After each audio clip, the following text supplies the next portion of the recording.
Je ne suis pas venu appeler les justes, mais les pécheurs.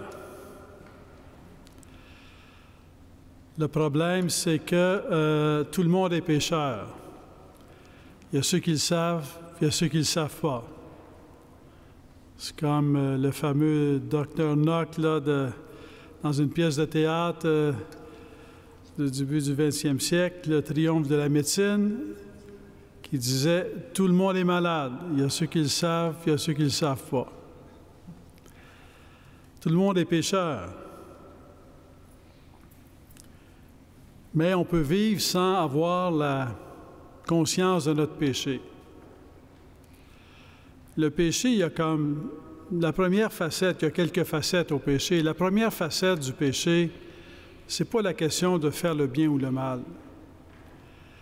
La première question, la facette du péché, c'est le fait de refuser Dieu. C'est-à-dire qu'il y a dans notre cœur blessé par le péché originel et par nos péchés personnels, il y a une force de refus de Dieu.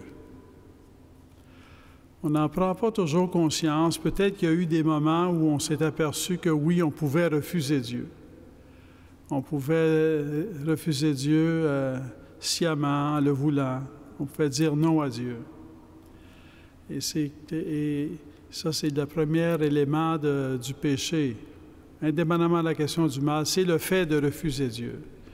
C'est certain qu'en refusant Dieu, bien, ça a des impacts sur la question du péché ou du mal. Ça a des impacts sur la question de notre conscience de ce qui est bien ou de ce qui est mal. Parce que refuser Dieu, c'est s'exposer à faire ce qui est mal aux yeux de Dieu. C'est comme le psaume 50, ce grand psaume dans la Bible, que c'est bon de relire pendant le carême. Quand on lit le bréviaire, là, à tous les vendredis, on a ce psaume. Alors, on connaît l'histoire de David, choisi par Dieu, mais blessé par le péché. Puis à un moment donné, il l'a oublié. À un moment donné, quand il était roi, il s'est pensé fin. Il a oublié que tout le chemin qu'il avait parcouru, ça avait été un don de Dieu. Puis à un moment donné, il s'est laissé tenter, il l'a voulu. C'était son péché. Il a voulu l'adultère, et pour couvrir son adultère, bien, il a voulu un meurtre. C'était assez grave. Mais sur le coup, il ne s'en apercevait pas. C'était le roi. Il avait le droit de faire ce qu'il voulait. Il était libre. Il avait le pouvoir. C'est quand le prophète est allé le voir, puis il lui a raconté l'histoire d'un pauvre propriétaire d'une brebis qui s'est fait voler sa brebis, puis qui a dit « Hey, celui qui a fait ça, c'est grave, là, il faut l'arrêter. » Bien, il dit « C'est ça que tu as fait. » Oh! Il s'est rendu compte qu'il avait péché. Mais en même temps, dans sa façon de faire face à son péché, je dirais, il n'est pas admirable dans son péché, mais il est admirable dans sa façon d'avoir fait face à son péché. Il ne s'est pas raconté d'histoire. Au début, oui, il a essayé, mais il s'est aperçu que ça ne fonctionnait pas. Là, il s'est mis à genoux. Il a dit, « Seigneur, ce qui est mal à tes yeux, je l'ai fait. C'était peut-être bien pour moi, mais c'était mal à tes yeux. Et je l'ai fait. » Et là, quand il fait cette prière, c'est dans une grande invocation de la miséricorde de Dieu. « Pardonne-moi. » C'est aussi dans une grande invocation de la puissance de la miséricorde de Dieu. Enlève mon péché, purifie-moi. Des fois qu'on est pécheur et qu'on est saisi par ce qu'on a fait, après coup, c'est après coup qu'on s'en aperçoit, on peut être découragé, on peut se dire « Qu'est-ce que j'ai fait là? J'ai mal fait, puis je ne peux pas changer ça, puis c'est moi qui l'ai fait, je ne peux pas changer ça. » Alors, c'est plutôt décourageant. Mais il était quelque part protégé par sa foi en la miséricorde de Dieu. Il a cru en la miséricorde de Dieu.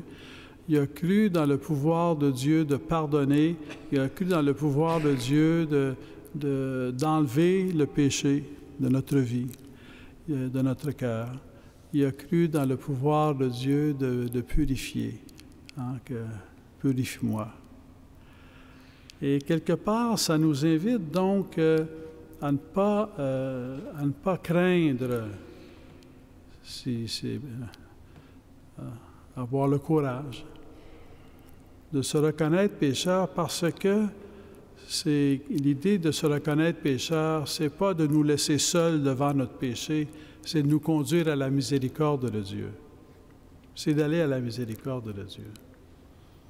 Ça servira à rien de se reconnaître pécheur s'il n'y avait pas la miséricorde de Dieu. Un peu comme ça ne sert à rien de se reconnaître malade s'il n'y a pas de médecin, s'il n'y a pas de façon de guérir. À quoi ça sert de connaître les détails de notre maladie? Ça ne sert pas à grand-chose. De toute façon, il n'y a pas de guérison possible. Quand il y a une guérison possible, bien là, ça vaut la peine. On va faire ce qu'il faut pour guérir. Le pardon de Dieu est toujours là. Il est toujours à faire. Puis quand Dieu nous invite à prendre conscience de notre péché, ce n'est pas pour nous décourager, c'est pour conduire à sa miséricorde, c'est nous pardonner, pour renouveler notre cœur, pour nous purifier, parce que quelle que soit non seulement notre culpabilité, mais même notre sentiment de culpabilité, il ne cesse jamais de nous voir comme ses enfants bien-aimés. Je dirais que ça vaut la peine de se reconnaître pécheur, parce que ça nous ouvre davantage à la miséricorde de Dieu. Donc, être pécheur et se reconnaître pécheur, c'est un travail. C'est un travail. Et on peut demander en cette journée que l'on veut dédier à l'Archange Saint-Michel, en ce début de carême, on peut demander à l'Archange Saint-Michel qu'il nous aide à faire la vérité, à avoir le courage de la vérité sur notre péché. L'Archange Saint-Michel fait la vérité sur le péché. Le combat sur la question du péché et du mal, c'est un combat sur la vérité. C'est un combat pour la vérité. Pour appeler bien ce qui est bien et appeler mal ce qui est mal. Pas se mettre à appeler bien ce qui est mal ou appeler mal ce qui est bien. Alors, c'est un combat pour la vérité. Et l'Archange Saint-Michel, qui nous dit « Dieu seul est Dieu, on n'est pas Dieu », il nous aide à faire la vérité dans notre vie. Et on peut demander son aide pour que l'on fasse la vérité dans notre vie, sur notre péché, sur la force de refus de Dieu qui nous habite, sur les péchés que l'on peut faire, mais demander à l'Archange Saint-Michel qui nous éclaire à faire la vérité. Et c'est vrai aussi sur le plan ecclésial. Certainement comme évêque, comme prêtre, comme peuple de Dieu, on demande, en tout cas, demandons à l'Archange Saint-Michel qui nous aide à faire la vérité sur nos péchés personnels, sur nos péchés d'Église, de membres d'Église, parce que l'Église est sainte, mais les membres de l'Église sont pécheurs, et de faire la vérité pour que le mal vienne au jour, pour ainsi dire, pour que la vérité sur le mal soit manifestée, parce qu'on ne peut pas combattre le mal si on nomme pas le mal, si on ne connaît pas le mal, si on ignore le mal, si on banalise le mal, si on camoufle le mal, si on cache le mal. Alors, l'Archange Saint-Michel est certainement pour l'Église, on pourrait dire, l'ange de la transparence, l'ange qui veut nous aider à faire la transparence dans nos péchés. Alors, donc, cette prière devienne la prière à la fois une prière personnelle, mais aussi une prière ecclésiale pour toute l'Église. Archange Saint-Michel, aide-nous à faire la vérité sur nos péchés et aide-nous à discerner, à appeler bien ce qui est bien, puis à appeler mal ce qui est mal. Aide-nous à avoir le courage, comme David, de reconnaître que nous sommes pécheurs, parce que plus encore, nous croyons en la miséricorde de Dieu.